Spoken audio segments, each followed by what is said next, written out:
جوونه حسین منم جوونم.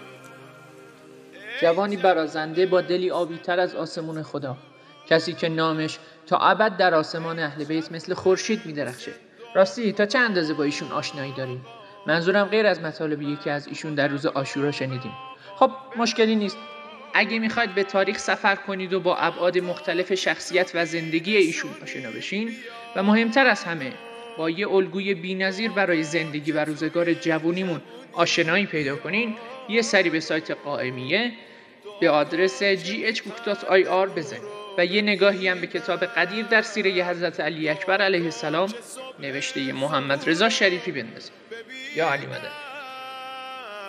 قال الحیدر ابو تراب اصحاب المهدی شباب.